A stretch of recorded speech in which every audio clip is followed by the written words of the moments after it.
Hello दोस्तों, नमस्कार। मैं हूं पंकज, आपके अपने यूट्यूब चैनल द सेलेक्ट पर एक बार फिर से हम आपका स्वागत करते हैं। हम लोग जीएस पढ़ रहे थे और जीएस में इतिहास पढ़ रहे थे, लेकिन आज हम लोगों ने सोचा कि कुछ नया आप लोगों को बताया जाए, कुछ नया पढ़ाया जाए जीएस में। तो इसलिए आज हम करंट अफेयर स्टार्ट कर रहे हैं। और करंट अफेयर्स में इस समय का बहुचर्चित टॉपिक, जिस पर दुनिया भर की निगाहें हैं, भारत और चीन विवाद, भारत चीन सीमा विवाद। आप लोगों ने देखा होगा कि पूरी दुनिया इस समय कोरोना के संकट से जूझ रही है। उसी समय 5 मई 2020 को भारत और चीन के सैनिकों में झड़प होती है। उसके बाद फिर इस चीज़ों को संभालने के लिए लेफ्टिनेंट जनरल लेवल तक की मीटिंग होती है। और फिर कल तक की ये न्यूज़ थी कि अब सब मामला सुलझ गया है। तो हम आज इसी को देखेंगे और थोड़ा डेप्थ में पढ़ेंगे, समझेंगे। इसके पहले आप लोगों ने 2017 में डोकलाम विवाद सुना होगा। उसके पहले 1962 में भारत चीन युद्ध। तो फिर आखिर ऐसी कौन सी स्थितियां हैं जिसके कारण भारत चीन के सैनिक हमेशा एक दूसरे के सामने आ जाते हैं। तो चलिए आज हम डिटेल में देखेंगे। और आपके सामने एक मैप पड़ा हुआ है, बना है। इस मैप में देखिएगा, ये क्षेत्र पीओके है, पाक अधिकृत कश्मीर। ये जम्मू कश्मीर है, ये लद्दाख का क्षेत्र, ये अक्साई चीन का। और यहाँ पर दो चीज़ें आप ध्यान से देख लीजिएगा मैप में कहाँ है। एक है गलवान घाटी, जो भारत के क्षेत्र में है, यानी अक्साई चीन से जो एलएसी है, लाइन ऑफ एक्चुअल कंट्रोल, तो उसके अंदर है। और पैंगांग झील भी उसके अंदर है। अब उसके बाद एलएसी की बात हम करते हैं तो हिमाचल प्रदेश, उत्तराखंड और इधर सिक्किम, अरुणाचल प्रदेश जैसे भारतीय प्रदेशों को छूते हुए भारत और चीन की सीमा बनाती है। तो चलिए पहले हम स्टार्ट करते हैं और समझते हैं। फिर जहाँ पर मैप की आवश्यकता होगी, आपके सामने मैप पड़ा हुआ है, आप देखिएगा उसे। देखिए, शुरुआत से हम स्टार्ट करते हैं। शुरुआत से स्टार्ट करने का कारण ये है दोस्तों, क्योंकि आप लोगों ने देखा होगा कि चीन अपने तरीके से या कुछ इतिहास की अपनी बातें रखता है, भारत अपनी बातें रखता है। और चीन का कहना यह है कि अक्साई चीन का हिस्सा उसका है, भारत का मानना है नहीं वो भारत का है बहुत पहले से। तो चलिए हम इतिहास की बात करते हैं। देखिए, जम्मू कश्मीर का इतिहास बहुत पुराना है। आपको पता है कि महाजनपद काल में भी उसका जिक्र होता है, लेकिन हम वहाँ तक नहीं जाएंगे। किसी दिन एक दिन टॉपिक हम पूरा कश्मीर समस्या, यानी कश्मीर प्रॉब्लम के नाम से जो है समस्या, हाँ आज भी अभी 370 हटाइए, 35 से हटाइए, तो इन चीज़ों को हम किसी दिन एक टॉपिक लेंगे। आज हमारा जो पढ़ने पढ़ाने का तरीका होगा वो केवल चीन से संबंधित होगा। चीन और कश्मीर का किस तरीके से हुआ, या चीन और भारत की स्थितियां क्या थी। तो आज हम केवल इसी पे फोकस करेंगे। और फिर किसी दिन जब हम भारत और पाकिस्तान विवाद बताएंगे, संबंध बताएंगे, तो वहाँ पर फिर हम कश्मीर की चर्चा करेंगे। हाँ, तो स्टार्ट करते हैं। देखिए दोस्तों, हुआ क्या था कि आप लोगों ने एक शासक का नाम सुना होगा, महाराजा रणजीत सिंह। महाराजा रणजीत सिंह से पहले आप जानिएगा कि जम्मू कश्मीर, जम्मू, कामा कश्मीर और कामा लद्दाख, कामा का मतलब सब अलग अलग, ये 3 अलग अलग रियासतें हुआ करती थी। ये 3 अलग अलग स्टेट थे। लेकिन महाराजा रणजीत सिंह 1834 ईस्वी तक इन तीनों पर उन्होंने अपना आधिपत्य जमा लिया। मतलब कहने का, अब ये 1834 के आते आते लद्दाख, जम्मू और कश्मीर ये अलग अलग रियासतें नहीं रही, एक ही उसमें किसका कुल मिला के वो सिख साम्राज्य के अधीन हो गया। आगे बढ़िएगा, लेकिन समय आता है 1841। 1841 ईस्वी में चीन के द्वारा लद्दाख पर आक्रमण कर दिया जाता है। और जब लद्दाख पर चीन के द्वारा आक्रमण होता है तो लद्दाख पर, तब तक महाराजा रणजीत सिंह की मृत्यु हो चुकी थी, तो लद्दाख पर आधिपत्य हो जाता है चीन का। चीज़ों को समझिएगा। 34 तक महाराजा रणजीत सिंह यानी सिख साम्राज्य में तीनों स्टेट यानी जम्मू कश्मीर और लद्दाख भी शामिल थे, लेकिन 1841 में जब चीन लद्दाख पर आक्रमण करता है तो उस पर अपना आधिपत्य जमाता है। उसके बाद आप जानते हैं 1846 ईस्वी में प्रथम आंग्ल सिख युद्ध हुआ था। प्रथम आंग्ल सिख युद्ध, यह युद्ध हुआ था ये युद्ध हुआ था सिखों और अंग्रेजों के बीच। इस युद्ध में अंग्रेज विजयी हुए।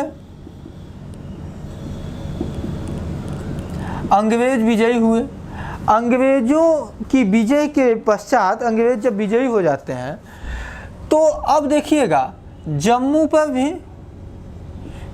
कश्मीर पर भी और लद्दाख पर भी किसका आधिपत्य हो जाता है? अंग्रेजों का आधिपत्य हो जाता है।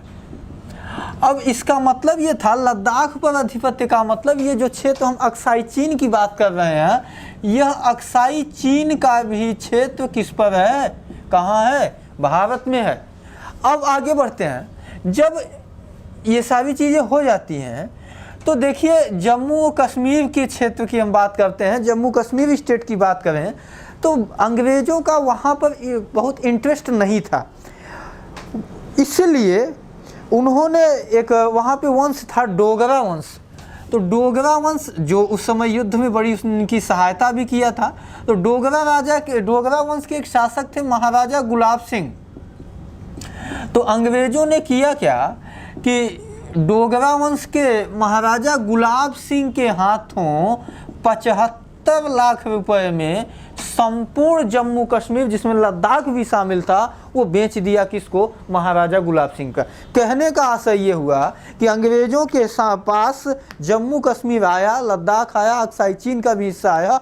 उसके बाद अंग्रेज़ों ने 75 लाख रुपए में उसे महाराजा रणजीत सिंह, जो उस समय डोगरा वंश के शासक थे, उनके हाथों बेच दिया।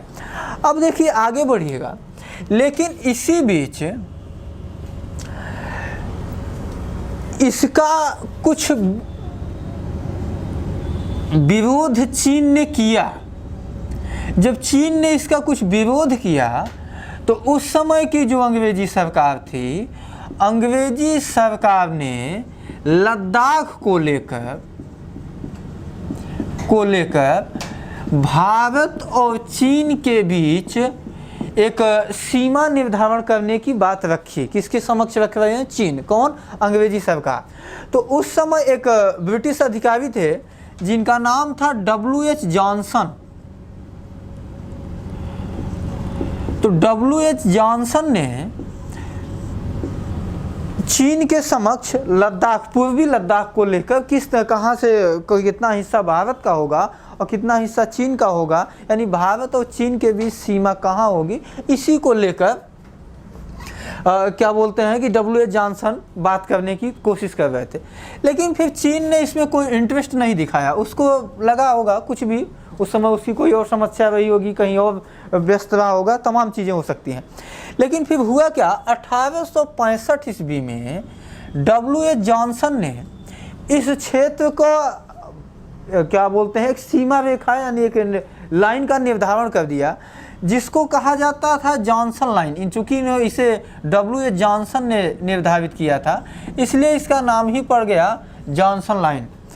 अब इसके अनुसार अक्साई चीन का जो क्षेत्र था वो जम्मू कश्मीर का हिस्सा मान लिया गया।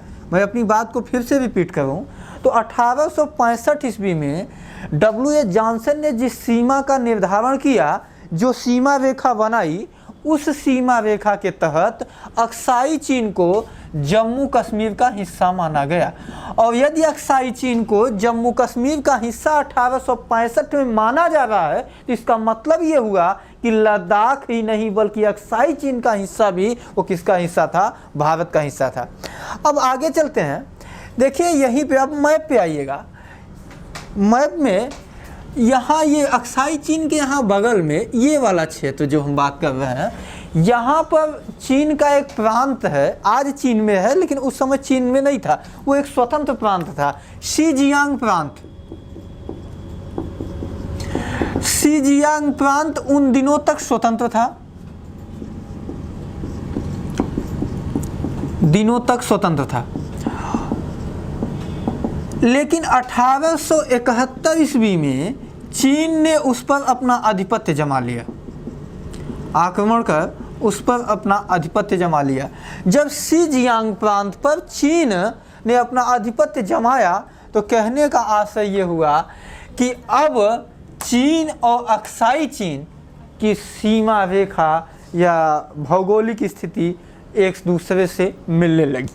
ऐसे में अब जाके 1871 के आते आते ईस्वी तक चीन का अक्साई चीन में इंटरेस्ट बढ़ना प्रारंभ हुआ। मैंने अभी बताया था कि जिस समय W.H. जॉनसन जैसे अधिकारियों ने सीमा निर्धारण की बात कही थी उस समय चीन ने कोई इंटरेस्ट नहीं दिखाया, लेकिन जब शीजियांग प्रांत पर उसका आधिपत्य हो गया तब उसने अक्साई चीन पर अपना इंटरेस्ट बनाने लगा। तो इसी समय ये चलता रहा। लेकिन आगे समय आया 1899।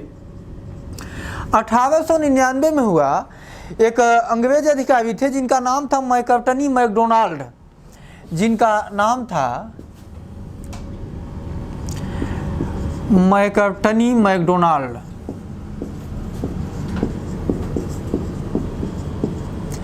इनकी अध्यक्षता में एक दल बनाया गया। उस दल को यह काम सौंपा गया कि अक्साई चीन को लेकर जो चीन का दावा है या चीन का जो इंटरेस्ट बढ़ रहा है उसको लेते हुए एक सीमा विवाद जो है उसको सुलझाया जाए।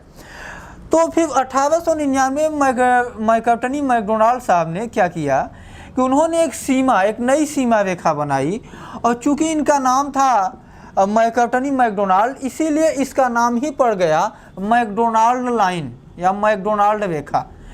अब ध्यान दीजिएगा, ये दूसरी रेखा है। इसके पहले कौन सी आई थी? W.H. Johnson line. W.H. Johnson line के अनुसार क्या हुआ गया था? अक्साई चीन को पूर्णतः जम्मू और कश्मीर का हिस्सा मान लिया गया था। लेकिन जब मैकडोनाल्ड रेखा बनाई गई उसके तहत अक्साई चीन का कुछ हिस्सा भारत का बता दिया गया और कुछ हिस्सा चीन का बता दिया गया। एक चीज़ आप थोड़ा सा ध्यान दीजिएगा कि आज हम अक्सर क्लास में चर्चा करते हैं कि दुनिया में जहाँ भी बड़े विवाद हैं, चाहे भारत पाकिस्तान का विवाद ले लीजिए, भारत चीन का विवाद ले लीजिए, यूरोप में जो विवाद हैं, हर जगह कुल मिला के अंग्रेज़ों ने जहाँ जहाँ शासन किया वहाँ पर उन्होंने कुछ ऐसे कार्य किए कि आज भी वो विवाद चले आ रहे हैं, क्योंकि उनका काम सिर्फ लड़ाना था। वो ये नहीं चाहते थे कोई विवाद आपस में सुलझ जाए। यदि अंग्रेज़ों ने तीव्रता दिखाई होती, अंग्रेज़ों ने अपनी दृढ़ इच्छा शक्ति दिखाई होती, तो आज न भारत पाकिस्तान का विवाद होता और न आज भारत चीन का विवाद होता। इसीलिए कहा जाता है कि दुनिया में आज जहाँ बड़े विवाद हैं उसके पीछे कहीं न कहीं अंग्रेज़ों की ही देन है। तो अब देखिए, मैकडोनाल्ड लाइन के तहत अक्साई चीन का कुछ हिस्सा चीन का बता दिया गया और कुछ हिस्सा भारत का बता दिया। अब लेकिन जब इतना किया गया मैकडोनाल्ड लाइन के द्वारा तो चीन ने कोई ऐतराज़ नहीं जताया। जब चीन कोई ऐतराज़ नहीं जता रहा है तो इसका मतलब दोस्तों ये हुआ कि एक तरीके से चीन भी उसको क्या कर लिया, मान लिया। लेकिन फिर ये स्थिति बनी रही। समय आया 1959 तक मैकडोनाल्ड रेखा को चीन स्वीकार करता रहा, इस समझौते को भी मानता रहा। लेकिन 1959 के बाद आप जानते हैं कि 1962 में भारत चीन युद्ध होता है, और भारत और चीन के बीच युद्ध का कारण सबसे बड़ा यही अक्साई चीन का ही मैटर था।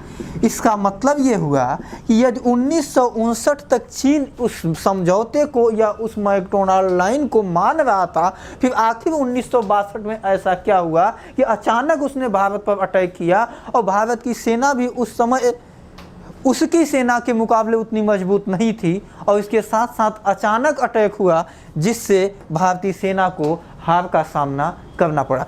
तो कहने का आशय यही है कि फिर 1962 में जो युद्ध होता है तो युद्ध का कारण अक्साई चीन ही बनता है, और वही अक्साई चीन जहां पर आज 5 मई को फिर से भारत और चीन के सैनिकों में आपस में धक्का मुक्की होती है। तो ये चीज़ें, अब मैं ये और आगे चलिए 1962 के युद्ध की बात करते हैं। तो 1962 के युद्ध का केवल विवाद तो यहाँ था, स्टार्टिंग तो यहीं से हुई, लेकिन ऐसा नहीं, उत्तराखंड के क्षेत्र में भी, सिक्किम में भी, अरुणाचल में भी छिटपुट युद्ध हर जगह हो रहे थे। कारण ये थे कि लंबी सीमा यहाँ से लग रही थी।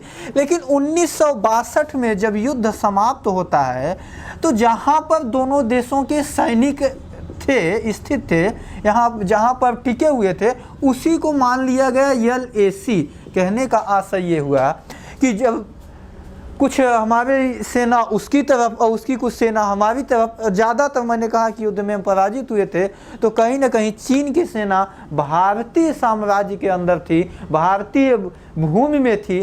तो जब युद्ध समाप्त होता है तो उसे ही LAC यानी लाइन ऑफ एक्चुअल कंट्रोल मान लिया जाता है। तो चलिए इसको इतना नोट कर लीजिए और फिर हम साफ करते हैं, या तो फिर स्क्रीनशॉट लीजिए, आगे बढ़ते हैं।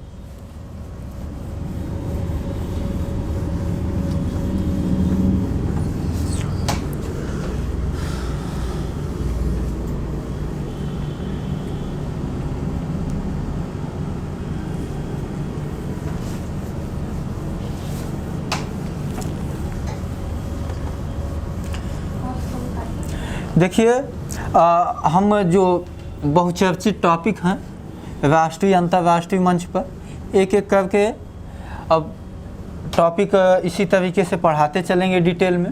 जब 2-4 टॉपिक पढ़ा चुकेंगे तो उनसे मिलाकर आपके एग्ज़ाम में किस तरीके से सवाल बन सकते हैं, संभावित प्रश्न क्या हो सकते हैं, उन प्रश्नों की कम से कम 4-5 टॉपिक से मिला के 50 क्वेश्चन की एक सीरीज़ बनाएंगे। वो सीरीज़ भी आपको हम बताएंगे। तो अभी चीज़ों को समझ लीजिए, पढ़ लीजिए, स्थिति, भौगोलिक स्थिति क्या है और तमाम स्थितियां क्या हैं, सारी चीज़ें देखिए। बाकी क्वेश्चन कैसे पूछा जाएगा एग्ज़ाम में यहाँ से, या कैसे क्वेश्चन आ सकते हैं, ये सारी चीज़ें हम बताएंगे।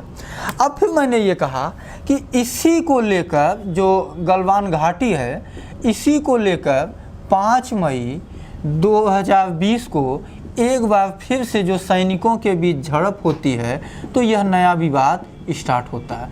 अब यहाँ की स्थिति को पहले आपको समझना होगा कि आखिर ऐसा क्या हुआ। एक्चुअली ये जो गलवान घाटी है, मैंने आपको मैप में बताया कि LAC के अंदर है। अगर हम कहें तो LAC से पश्चिम है, और पश्चिम में होने का मतलब वो भारत में है। लेकिन चीन का मानना ये है कि जब गलवान घाटी है वो उसके अधीन है, यानी उसकी भूमि में है। और उसके अलावा एक झील जो है पैंगोंग झील भी वह अपना मानता है। उसका मानना यह है कि ये गलवान घाटी और पैंगोंग झील उसकी भूमि में स्थित है, और इसी को लेकर दोनों देशों के सैनिकों के बीच झड़प हुई थी। अब देखिए, इसको समझने के लिए थोड़ा सा आपको दूसरे तरीके से समझिए। अगर ये मान लेते हैं यहाँ ये है झील, इसको ये यहाँ पे झील है, लेकिन इस क्षेत्र के जो पहाड़ हैं उनको फिंगर में बांट दिया गया। फिंगर में मतलब जैसे 1 2 3 4 5 6 7 8। अब इसी को लेकर देखिए हुआ क्या, अगर हम इसको 1 माने, 2 3 4 5 6 7 8, तो भारत का मानना है, ये हम अक्साई चीन के गलवान घाटी और पैंगोंग झील के पास की स्थिति बता रहे हैं। तो यदि हम इसको ऐसे देखिए कि जो भारत का मानना है या हमारे देश का मानना है, वो हम ये मानते हैं फिंगर 1 से लेकर फिंगर 8 तक, लगभग यहाँ तक किसकी भूमि है, वो भारत की है। जबकि चीन का मानना होता है कि फिंगर संख्या 4 तक, मतलब यहाँ तक चीन का है। अब हुआ क्या, ये थोड़ा सा पहाड़ी इलाका है, हिमनद है, ठंड है, गर्म इतनी ज़्यादा कि यहाँ पर उस तरीके का मानव जीवन संभव उतना नहीं है। लेकिन चूंकि अब देश की सुरक्षा करनी है तो हमारे सैन्य बल, हमारे सैनिक इसमें यहाँ पर अपनी ड्यूटी देते हैं। तो हुआ क्या कि अब इसी को, मतलब जो फिंगर, जो पहाड़ है, फिंगर संख्या 5, 6 और 7, इसी को लेकर विवाद है। लेकिन यदि हम भारत के सैनिकों की बात करें तो उनका कैंप यहाँ पर होता है और चीन के सैनिकों का अपना कैंप यहाँ पर होता है। लेकिन ये जो विवादित क्षेत्र है, इस विवादित क्षेत्रों पर दोनों देशों की सेनाएं अपना पेट्रोलिंग करती हैं, घूम टहल कर इस क्षेत्र को देखती रहती हैं, इस क्षेत्र का जायजा करती रहती हैं। लेकिन हुआ क्या, 5 मई को चीन के सैनिक पेट्रोलिंग करते हुए न केवल फिंगर 5 के पहाड़ तक आए, बल्कि वो 4 में भी घुसने का प्रयास किया, और इसीलिए जब भारतीय सैनिकों ने इसे रोका तो उनके बीच धक्का मुक्की होने प्रारंभ हो गई। अब सवाल ये है कि जब भारत का मानना है ये यहाँ तक, यानी फिंगर संख्या 8 तक, और यदि चलती है, हम मानते हैं कि तुम्हारा कहना है 4 तक, तो ये दोनों जो विवादित क्षेत्र है जहाँ पर LAC का निर्धारण विधिवत तरीके से नहीं है, सही ढंग से नहीं है, वहाँ पर जिस तरीके की स्थिति थी वो यथास्थिति बनी रहती। लेकिन अब इसके अंदर भी चीनी सैनिकों का घुसना ये एक तरीके से चीन की साम्राज्यवादी मंशा को ही दर्शाता है। अब हुआ क्या कि इस विवाद के पश्चात जब भारतीय सैनिकों ने या भारत सरकार ने विरोध जताया, तो स्थिति यहाँ तक पहुँच चुकी कि केवल चीन ने न केवल यहाँ पर पेट्रोलिंग का उल्लंघन किया, बल्कि और क्षेत्रों पर, जैसे हम बात करते हैं ये अक्साई चीन के आसपास या उत्तराखंड या इधर नाथुला या डोकलाम विवाद, जहाँ इन सभी जगह चीन ने अपनी सेना भी बढ़ानी प्रारंभ कर दी थी। और उसी समय आपको ध्यान होगा कि चीन के राष्ट्रपति का एक बयान भी आया था। उन्होंने ये कहा था कि देश की सेना को युद्ध के लिए तैयार होना चाहिए। अब चूंकि उन्होंने भारत का नाम लेके नहीं कहा था, उस समय उनका अमेरिकी राष्ट्रपति डोनाल्ड ट्रंप से भी तमाम कोरोना से लेकर दुनिया के हर देश लगभग उससे खफा ही हैं चीन से। तो चीन के राष्ट्रपति, यानी उस चीन में जो सबसे बड़े पद पर है, उसके द्वारा इस तरीके का बयान दिया जाना, तो इसी कारण ये सब मामला कुछ ज़्यादा गंभीर हो गया था। लेकिन फिर हुआ क्या कि 5 जून को दोनों देशों के लेफ्टिनेंट जनरल लेवल की मीटिंग होती है, और इस मीटिंग में कई दौर से मीटिंग गुजरती है। अभी कल कुछ ऐसी बातें निकल कर आई कि दोनों देशों के बीच ये जो विवाद था, इससे कुछ बातचीत हो गई है, दोनों अपनी अपनी स्थिति पर रहने को तैयार हो गए।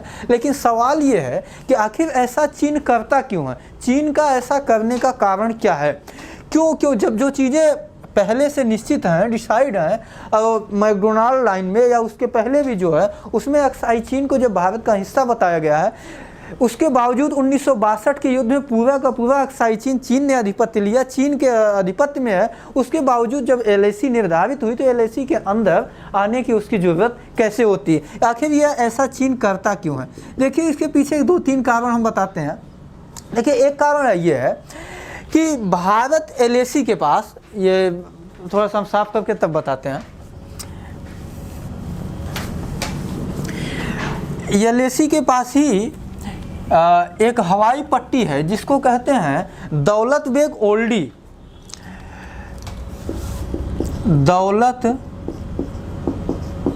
ओल्डी। यह एक हवाई पट्टी है। इसको कहा माना जाता है कि ये दुनिया के सबसे ऊंचाई पर स्थित हवाई पट्टी है। अब वहाँ से दौलत बेग ओल्डी जो LAC के पास में है, भारत के एक भूमि पर है, वहाँ से लेकर डोरबुक एक जगह है, इसको हम अगर मैप में दिखाएं तो यहाँ, अगर इसे हम मैप में दिखाते हैं तो यहाँ से लेकर ये यहाँ तक ये स्थिति आएगी। भारत क्या कर रहा है कि भारत दौलत बेग ओल्डी से, जो दुनिया की सबसे ऊंचाई पर स्थित हवाई पट्टी है, वहाँ से लेकर डोरबुक के बीच में एक रोड का निर्माण कर रहा है। ये कौन कर रहा है? भारत, जो LAC के अंदर अपनी भूमि में हो रहा है। लेकिन चीन इस पर ऐतराज़ जताता है, और चीन का ऐतराज़ जताने का कारण ये है कि उसका ये मानना है कि इससे भारत की काराकोरम दर्रा, जो जम्मू और कश्मीर में स्थित है, तो लद्दाख में स्थित है, तो काराकोरम दर्रे तक, जो पहाड़ी इलाका है, वहाँ तक अभी तक हमारी सेना इतनी आसानी से वहाँ तक नहीं पहुँच सकती है, उतनी मात्रा में नहीं पहुँच सकती है, और युद्ध के साजो सामान नहीं पहुँच सकते हैं। लेकिन जब ये रोड बनकर तैयार हो जाएगी तो काराकोरम दर्रे के आसपास का जो पहाड़ी इलाका है, उस पर भारतीय सैनिकों की पकड़ मजबूत होगी। और इसी को लेकर एक कारण ये भी है जिसके कारण चीन इस पर अपना ऐतराज़ जताता है, चीन अपना विरोध जताता है, जबकि भारत के द्वारा बनाई गई या भारत सरकार के द्वारा बनाई जा रही यह रोड पूर्णतः LAC के भीतर है। सिर्फ व सिर्फ चीन का इसमें ऐतराज़ जताने का कारण यही है कि इन क्षेत्रों पर भारत धीरे धीरे अपनी पकड़ मजबूत करता जा रहा है, एक कारण। दूसरा कारण आपको पता ही होगा कि 2017 में डोकलाम विवाद। अब ये डोकलाम विवाद कहाँ है? देखिए, इसको समझने के लिए आपको पता है कि यहाँ पे नेपाल है, मैप में ध्यान से देखिएगा, ये भूटान है, ये भारत का क्षेत्र सिक्किम है। यहाँ पर देखेंगे मैप थोड़ा सा इस तरीके का हुआ, और ये जो क्षेत्र है, यही जो ये डोकलाम क्षेत्र कहा जाता है। और इस डोकलाम क्षेत्र में चीन के द्वारा एक सड़क का निर्माण किया जा रहा था। तो भारतीय सेना ने भी इसके लिए मना किया। मना करने का कारण ये था कि पंचशील समझौता जो 1954 में हुआ था, उसमें दोनों देशों के बीच एक संधि ये भी हुई थी कि हम ऐसा कोई भी काम नहीं करेंगे जो एक दूसरे के संप्रभुता के खिलाफ हो। हम एक दूसरे की संप्रभुता का सम्मान करेंगे, और कोई भी बातचीत, कोई भी अगर मामला हम दो लोगों के बीच होता है तो उससे युद्ध से नहीं बल्कि बातचीत से मामले को सुलझाएंगे। और भारत का भूटान का तो विरोध करना स्वाभाविक है। कारण ये कि यहाँ तक सड़क बनना भूटान के लिए खतरे से खाली नहीं है, लेकिन भारत का भी इस डोकलाम में जो सड़क बनाने का विरोध करने का कारण ये था कि आपको ये पता होगा कि अगर हम पूर्वोत्तर राज्यों की बात करते हैं तो ये अगर मैप में देखिए तो ये चीज़ें भारत का ये जो था ये बड़ा ही कम है। कम का मतलब ये कि क्षेत्रफल बहुत कम है। और यदि चीन यहाँ तक सड़क बनाता है और कल हो सकता है कभी भारत और चीन के बीच युद्ध जैसी स्थिति आती है, तो चीन को यहाँ से यहाँ तक आने में रोड बनाना तक तो सही है, लेकिन यहाँ पर सैनिक अड्डे बनाना, सैनिक अड्डों का निर्माण करना, ये थोड़ा सा समझ से परे है। तो इसी को लेकर भारत ने ऐतराज़ जताया, क्योंकि यदि कल भारत और चीन के बीच किसी भी बात को लेकर या किसी भविष्य में कोई युद्ध की स्थिति आती है, तो ऐसे में चीन के सैनिक जो यहाँ सैनिक अड्डा बना, यहाँ से यहाँ पर आने में उसे तनिक भी समय नहीं लगेगा। और यदि चीनी सैनिक इस क्षेत्र से लेकर इस क्षेत्र तक घुस जाते हैं या अपना आधिपत्य स्थापित करने की कोशिश कर लेते हैं, तो आप सोचिए भारत का उसके पूर्वोत्तर राज्यों से संपर्क कट सकता है। तो यही कारण था। तो ये डोकलाम को भी लेकर लेकिन भारत ने कड़ा ऐतराज़ जताया, विरोध जताया था 2017 में। उस समय भी आपको याद होगा दोनों देशों की सेनाएं अपने सामने खड़ी थी, तो उसे पीछे हटना पड़ा था। तो दूसरा कारण डोकलाम हुआ। और तीसरा कारण जो सबसे बड़ा और जो सबसे बड़ा क्या बोलते हैं करंट का कारण है, वो ये है कि इस समय कोरोना को लेकर दुनिया कि हर देश चीन को एक कटघरे में खड़ा कर रहे हैं। यहाँ तक कि जर्मनी जैसे देशों ने, अमेरिका जैसे देशों ने चीन के वुहान शहर के जिस लैब से कोरोना के निकलने की बात चल रही थी, वहाँ से पैदा होने की बात चल रही थी, उसके जांच तक की मांग उठाई। तो कुल मिला के कहने का मतलब ये देखिए, एक रणनीति, एक कूटनीति ये भी होती है कि दुनिया इस समय जूझ रही है कोरोना से। कोरोना के नाम पर सब चीन को घेर रहे हैं और चीन पर ही आरोप मढ़ रहे हैं कि अगर चीन सावधानी बरता होता, यदि चीन समय पर दुनिया को बताया होता, चीन समय पर WHO को आगाह किया होता, WHO भी उसमें तीव्रता दिखाई होती, तो आज दुनिया कोरोना के संकट से न जूझ रही होती। अब इस मुद्दे को ध्यान भटकाने के लिए लोग कोरोना से ध्यान भटके, लोग कोरोना की बात न करें, चीन को घेर ना पाएँ, इसलिए भी चीन की अपनी एक रणनीति रही है कि ऐसे समय में जब कोरोना पे उसको वहाँ की सरकार घेरती नजर आ रही है, दुनिया के देश उसको घेर रहे हैं, तो ऐसे में वो दुनिया का ध्यान भटकाने की कोशिश कर रहा था। और वो भटकाने में कोशिश यही थी कि यदि हम गलवान घाटी, पैंगोंग झील जैसे क्षेत्रों की बात करेंगे, वहाँ पर सैनिकों की संख्या बढ़ाएंगे, पेट्रोलिंग जहाँ तक होनी चाहिए नहीं उसके अपने मतलब भारत के हिस्से में घुसेंगे, तो इससे वहाँ एक विवाद खड़ा होगा, जिससे दुनिया का जो कोरोना पर एक वो ध्यान है वो भटक जाएगा, दुनिया का एक केंद्र बिंदु हो जाएगा। आपको ध्यान भी होगा जिस समय उसी समय डोनाल्ड ट्रंप बार बार कोरोना को लेकर हर शाम को मीडिया के सामने आते थे, लेकिन उसी बीच जब ये विवाद आया तो उन्होंने खुद ही कहा था कि भारत और चीन चाहें तो हम दोनों के बीच मध्यस्थता की भूमिका निभा सकते हैं। तो ये चीन की अपनी एक चाल भी थी, ठीक है। तो ये पूरा विवाद था और ये चीज़ें हुई चीन और भारत का जो वर्तमान में विवाद हुआ। अब इससे सवाल कैसे बनेंगे, इस तरीके से हम 4-5 टॉपिक पढ़ा देंगे, उसके बाद भी एक क्वेश्चन पेपर बनाएंगे बढ़िया, और उसको हम आप लोगों को यहीं पे सॉल्व करवाएंगे। तब आपको ये चीज़ें क्लियर हो जाएंगी कि यहाँ से सवाल किस तरीके से और कैसे कैसे आता है, ठीक है। फिर यहीं से हम अपना वीडियो समाप्त करते हैं और आगे बढ़ अब कल के लिए कोई एक नए टॉपिक के साथ हम आएंगे और कुछ नया टॉपिक इसी तरीके से डिटेल में पढ़ाएंगे। और आज हम ये सोच कर आए कि कुछ नया करते हैं, क्योंकि एक ही दिन एक ही सब्जेक्ट पढ़ते पढ़ते थोड़ा सा कम ठीक लगा, तो बढ़िया है। हमने कोशिश की आपको पूरी तरीके से समझाने के लिए, और यदि हम लोगों का लेक्चर बढ़िया बेहतर समझ में आया हो और क्लियर हुआ हो तो उसको शेयर करिएगा, लाइक करिएगा, कमेंट भी करिएगा, और कमेंट में अपने सुझाव भी दे सकते हैं। यदि आपको लगता है कि हाँ ये चीज़ें ऐसी हैं, आपके सुझाव सादर आमंत्रित हैं। और इसके अलावा ज़्यादा से ज़्यादा सब्सक्राइब भी करिए चैनल को, जिससे हम लोगों का भी हौसला बढ़ता रहे।